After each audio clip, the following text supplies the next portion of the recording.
Assalamualaikum warahmatullahi wabarakatuh. Perkenalkan, nama saya Lisa Fitriana dari Program Studi Perbankan Syariah 6A, Fakultas Ekonomi dan Bisnis Islam di Institut Agama Islam Negeri Pontianak. Baiklah, di sini saya ingin sedikit menjelaskan tentang 3 analisis yang sudah saya kerjakan, yaitu yang pertama analisis laporan keuangan, laba rugi, dan juga analisis pilihan pembiayaan dan analisis CAMELS. Baiklah, untuk mempersingkat waktu, izinkan saya menyampaikan dan juga memaparkan pada materi tersebut. Baik, di sini saya menggunakan analisis laba rugi dengan self-fringe variance, yang dimana perubahan pendapatan penyaluran dana itu pada bank syariah dihitung dari laporan laba rugi dan penghasilan komprehensif lain, dan juga pada laporan posisi keuangan. Jadi di sini penyelesaiannya adalah pada sales fringe variance, pendapatan penyaluran dana di tahun 2025 dikurangi dengan pendapatan penyaluran dana pada tahun 2024.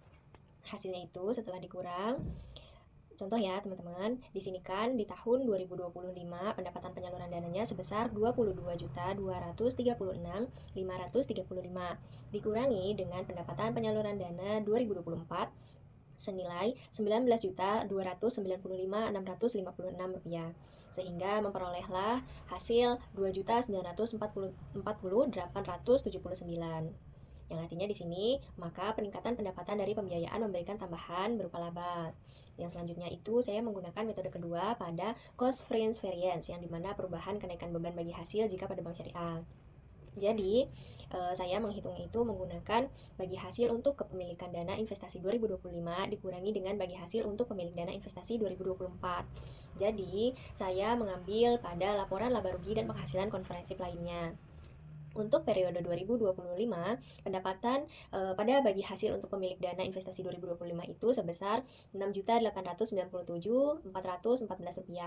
Sedangkan untuk bagi hasil untuk pemilik dana investasi 2024 senilai Rp5.834.139, sehingga mendapatkanlah total menjadi Rp1.058.275. Maka kenaikan beban bagi hasil mengurangi laba pada cost fringe variance. Jadi dapat disimpulkan bahwasanya faktor yang menambah laba itu yang pertama ya teman-teman pada self fringe variance, sedangkan untuk faktor yang mengurangi laba itu 1.058.275 juta pada cost fringe variance, yang dimana perubahan pada kenaikan beban bagi hasil. Jadi sehingga diperolehlah kenaikan laba bersih atau laba kotor setelah distribusi bagi hasil senilai Rp2.940.879 dikurangi dengan Rp1.058.275, sehingga mendapatkanlah total Rp1.882.604. Jadi, BSI tidak mengalami rugi, melainkan tetap memperoleh laba yang meningkatkan sebesar Rp1.882.604 juta, teman-teman, atau senilai dengan 1,883 triliun atau 13,99% dibandingkan dengan periode September 2024. Untuk materi kedua, pada analisis pilihan pembiayaan, saya menggunakan proporsi pembiayaan pada murabahah. Jadi, pada laporan keuangan saya menghitung proporsi pembiayaan murabahahnya. Jadi, pada proporsi pembiayaan murabahah itu saya ambil dari aset ya, teman-teman. Jadi, di laporan posisi keuangan itu kan ada asetnya. Nah, kita ambil nih, kan pembiayaan itu kan ada piutang, pembiayaan bagi hasil, dan juga pembiayaan sewa. Nah, karena di sini saya menghitung pembiayaan murabahahnya saja, jadi saya mengambil piutang murabahahnya. Setelah itu, saya hitung proporsi pembiayaan terlebih dahulu pada tahun 2024. Jadi, rumusnya itu jenis pembiayaan dibagi dengan total pembiayaan dikali dengan 100%. Jadi, jenis pembiayaan murabahahnya ini sudah ada di tempat aset ya, teman-teman, pada laporan posisi keuangan.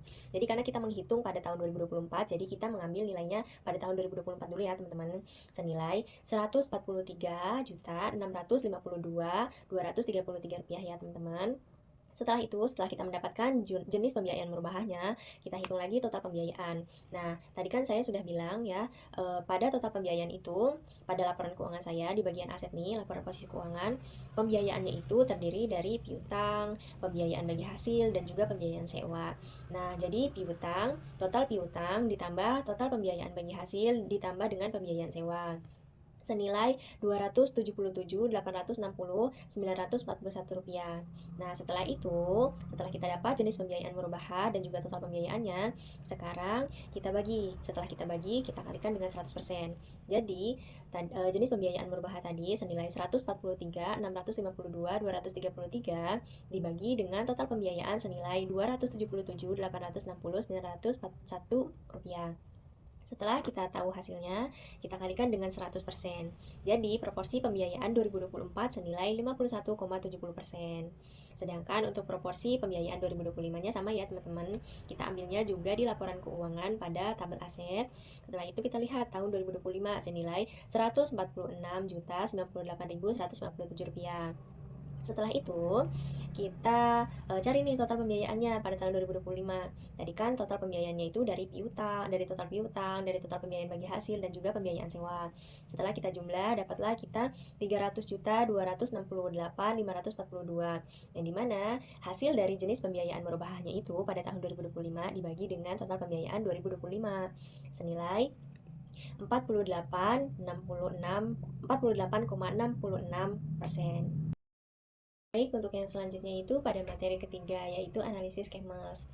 Apa sih analisis Kemmels itu? Analisis Kemmels adalah metode evaluasi standar yang digunakan untuk menilai tingkat kesehatan atau stabilitas kinerja suatu bank yang berdasarkan laporan keuangannya.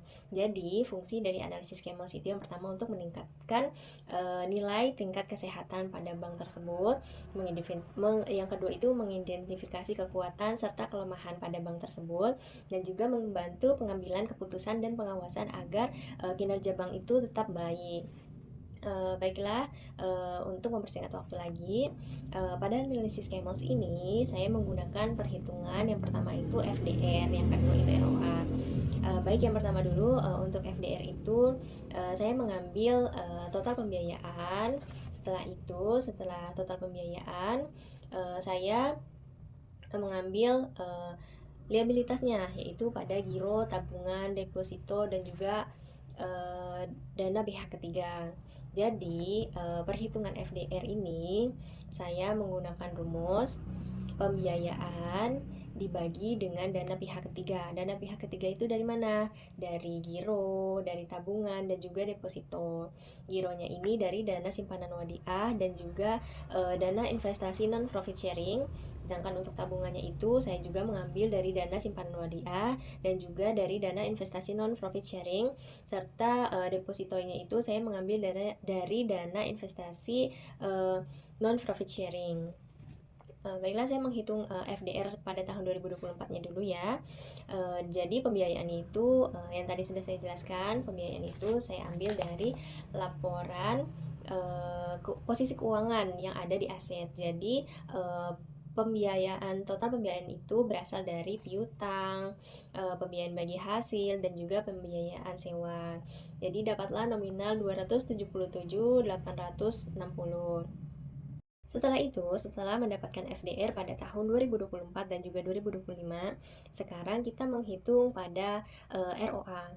Jadi ROA ini berasal dari laba sebelum pajak dan juga total aset. Bagaimana sih cara menghitungnya? Jadi ROA kita menghitung tahun 2024 dulu ya sebagai contoh. Saya contohkan pada tahun 2024. Jadi laba sebelum pajak ini kita dapatkan pada laporan laba rugi dan penghasilan komprehensif lainnya pada bagian pendapatan dan operasional selain dari penyaluran dana. Jadi di situ tuh ada tertera teman-teman, laba atau rugi tahun berjalan sebelum kena pajak. Pada tahun 2024 senilai Rp6.594.128. Setelah kita dapat laba sebelum pajaknya, kita lihat total asetnya. Karena kita menghitung tahun 2024, jadi kita lihat dulu nih total aset pada tahun 2024. Berapa sih?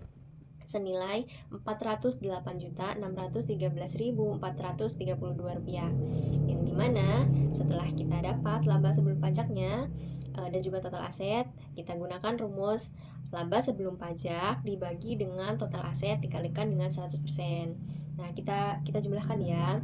Jadi 6.594.128 dibagi dengan 408.613.432 ini Setelah kita bagi, kita kalikan dengan 100%, yang dimana ROA pada tahun 2024 itu dapatlah senilai 1,61%.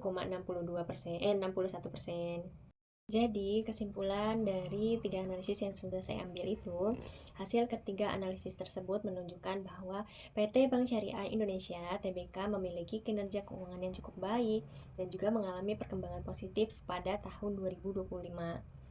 Karena di situ kan tadi sudah terlihat peningkatan profitabilitasnya dan juga pengelolaan likuiditas yang efektif, sehingga mencerminkan bahwa kemampuan bank ini dapat menjaga stabilitas serta meningkatkan kinerjanya di tengah perkembangan industri perbankan syariah. Selain itu, perbankan syariah ini kita lihat ya, penurunan proporsi pembiayaan murabahanya juga menunjukkan bahwa kontribusi akad murabahah terhadap total pembiayaan itu menjadi kecil dibanding tahun sebelumnya. Meskipun seperti itu, kita bisa lihat nih, pembiayaan tersebut tidak hanya menyalurkan pembiayaan melalui akad murabahah, tetapi juga akad lainnya. Sehingga hal tersebut hanya dilihat berdasarkan perhitungan saja.